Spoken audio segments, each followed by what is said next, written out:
It is a pleasure to have you here, President. It seems the world is entering a new phase related to geopolitics, global cooperation, extreme weather events. So how is ISDB looking at this new area, and how are you approaching investing in the first mile in the current state of the world? Thank you. First, thank you for the invitation. Thank you for this opportunity. It's always great to see you and to share thoughts with you.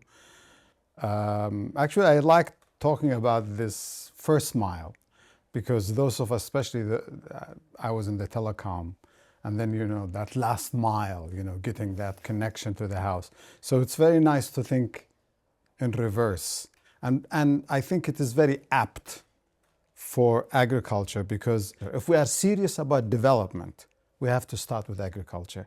If you don't have agricultural sufficiency, meaning food sufficiency, you can forget about all the other grand designs of technologies and AI and all of that.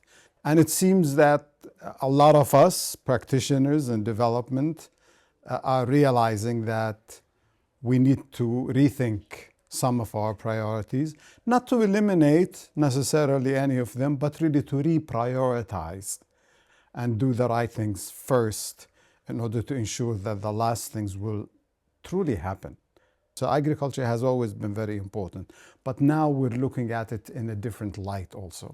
Well, thank you very much. Indeed, I have to commend also the ISDB. I think it has been a key message and a key signal for us at IFAD. Also, it means how we can actually support many countries in bringing food security, food self-sufficiency, designing the investments at that first mile, what value chains, what crops they want to develop.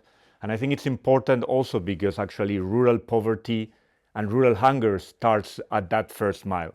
So it's important that the people producing the food actually do not go hungry. And let me also ask you about the current situation in terms of food security. I mean, we are seeing extreme weather events, land degradation, scarcity of water that are affecting our investments, destabilizing food systems, threatening food production, food prices, food quality. So what initiatives is the Islamic Development Bank working on, and how can we partner more? Well, one, thank you for the partnership, because we are already partnering. So we are already there, I think.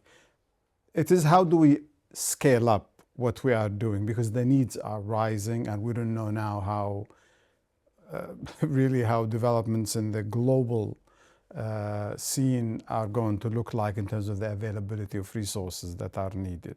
So we need to keep focusing, and we need to leverage each other's abilities to really invest more in agriculture and to help adapt and mitigate climate events and climate issues that, combined with the underinvestment in agriculture, have degraded the soil.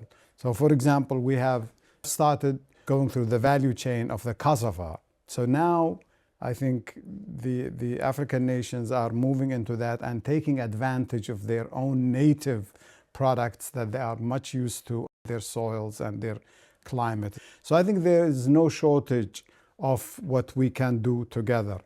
I think the challenges are greater, not only from climate, from other issues, but even from the geopolitical situation. We need to be much more focused on what needs to be done from our side as development institutions concerned about agriculture, concerned about food, and really try to optimize and maximize the benefits that can accrue from our cooperation. So you mentioned the right investments, and I think it's important that we target, as you mentioned, some of the local native products, some of the local value chains, and be very specific on what's the analysis, where the investments need to happen. We should be investing in storage facilities, in distribution, in how to facilitate the certification for exporting, just the entire value chain. So I think I very much welcome that approach. Then finally, perhaps just to hear some reflections in terms of what is coming now. We have the 4th International Conference of Finance for Development in Seville. We had very high expectations. Now there seems to be a lot of noise. So how can we really approach that conference in a very pragmatic way and seeing how we can do better from 2015 in Addis Ababa, or what we should be doing differently. So I would be happy to hear your thoughts. I think in any important, large, significant event like that, preparation is the name of the game. But I think this time it's going to be very important because the geopolitics are changing a little bit, and therefore now the governments are going to be put to the test in the sense of what can they help with, because the needs are great.